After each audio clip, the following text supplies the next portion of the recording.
Je suppose que vous ne le connaissez pas et que vous n'avez sans doute jamais écouté ceci. J'ai dit avec les amis que les impérialistes sont de mauvais élèves. Giap n'était pas militaire de formation.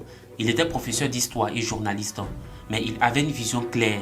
L'indépendance ne se négocie pas, elle se conquiert. En organisant une guerre populaire prolongée, en ancrant la lutte dans les réalités locales, il a réussi l'impensable.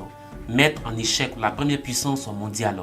Une puissance pourtant dotée de technologies supérieures. L'indépendance ne se négocie pas. J'ai dit avec les amis que les impérialistes sont de mauvais élèves. Nous leur avons administré des leçons comme il faut, n'est-ce pas?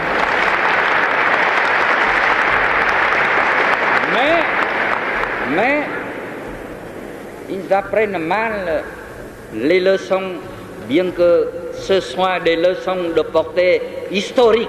La débâcle en Algérie, à Cuba, la débâcle cinglante au Vietnam, eh bien,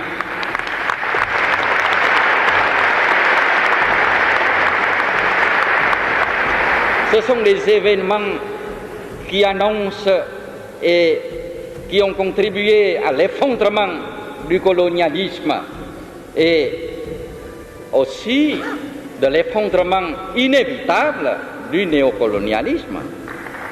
Or,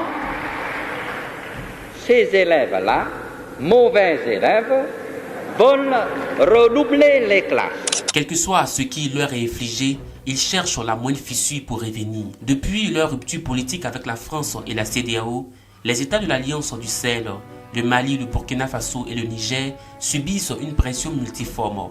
Sanctions économiques, isolement diplomatique, guerre médiatique et menaces sécuritaires. L'ancienne puissance coloniale et ses alliés occidentaux usent de tous les leviers pour entraver l'émancipation de cette alliance naissante. Parce que l'unité est dure, surtout en Afrique. C'est difficile de s'unir.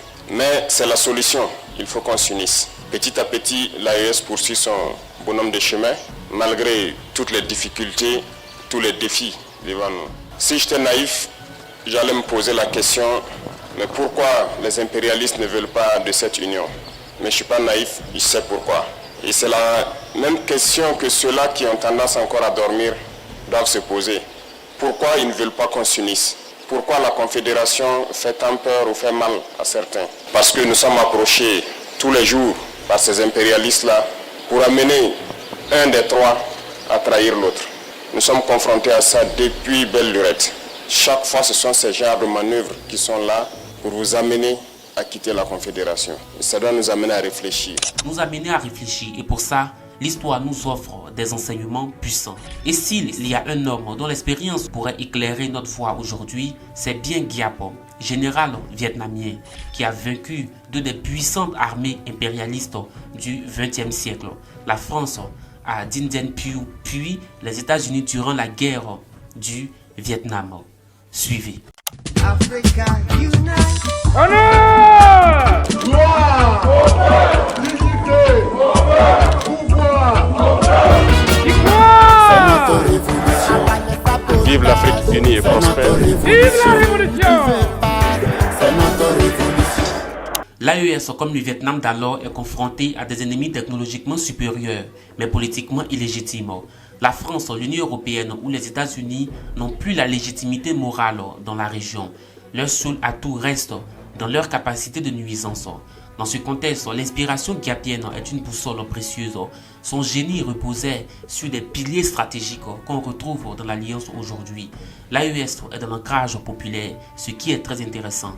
Les populations n'agissent pas en spectateurs, ils sont au cœur de toutes les batailles. Le combat contre l'impérialisme ne peut pas être l'affaire d'une seule armée. Chacun d'entre nous a un rôle à jouer. C'est l'occasion d'appeler à notre résilience et à notre patience. Il faut qu'on soit patient de façon stratégique. La guerre se gagne par l'endurance et non pas par la rapidité. Donc donnons du temps aux leaders pour qu'ils puissent travailler, afin qu'ils puissent également concrétiser leur vision. Le Sahel deviendra le tombeau des terroristes, car ces dirigeants comprennent que la vraie force réside dans la cohérence stratégique.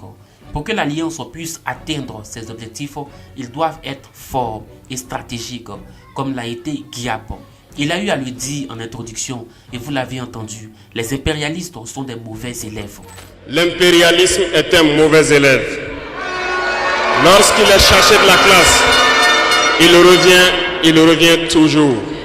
Thomas Sankara disait que l'esclave qui n'est pas capable d'assumer sa révolte ne mérite pas que l'on s'apitoie sur son sort.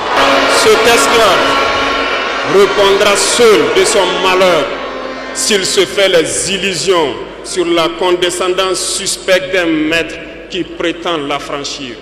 Seule la lutte libère. Et je m'en vais vous dire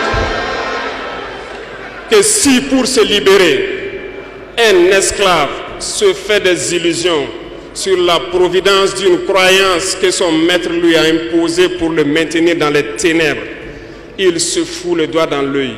Il restera à jamais aveugle dans les ténèbres et ne verra jamais le jour. Dieu lui-même a dit, Dieu n'aime pas le paresseux. Dieu n'aime pas l'ignorant.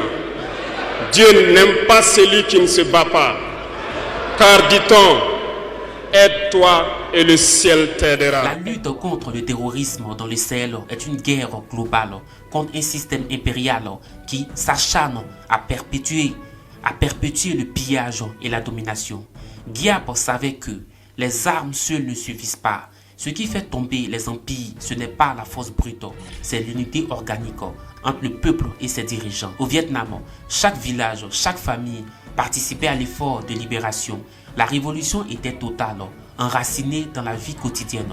Pour l'AES, cela implique d'associer les sociétés civiles, les paysans, les jeunes, les femmes, les religieux à la transformation en cours, d'incarner une rupture sincère avec la corruption, les élites déconnectées et la gestion clanique du pouvoir, d'éduquer politiquement les populations pour qu'elles comprennent les enjeux et s'approprient la lutte.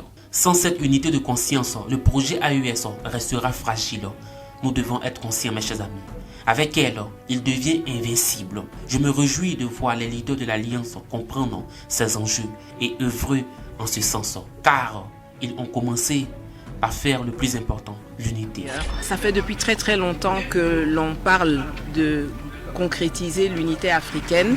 Il a fallu cependant que nous attendions 2025, 70 ans après la conférence de Bandung, de nombreuses années après que Kwame Nkrumah ait commencé à en parler, pour qu'enfin il y ait un embryon de réelle unité, non pas l'unité des États qui ont été des instruments de division, mais l'unité des peuples qui est en train de se faire au sein de la Confédération AES. Et j'ai suggéré qu'on évite beaucoup de détours et qu'on aille rapidement maintenant à la Fédération du Litako Gourma avec un État unitaire vraiment intégré qui sera le socle pour tous ceux qui veulent vraiment rejoindre la concrétisation de l'unité africaine.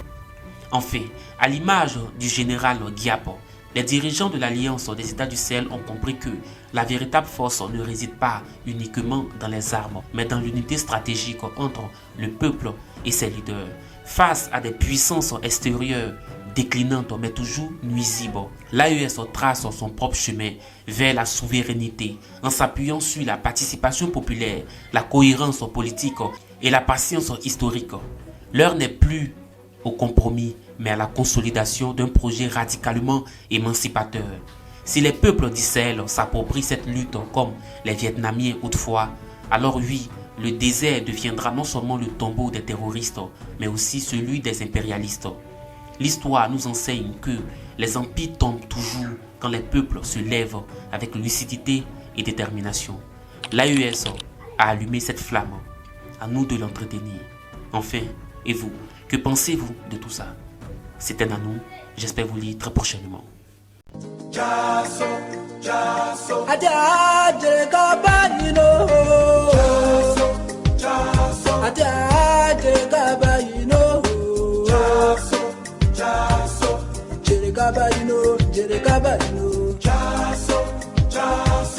Jere Kabayino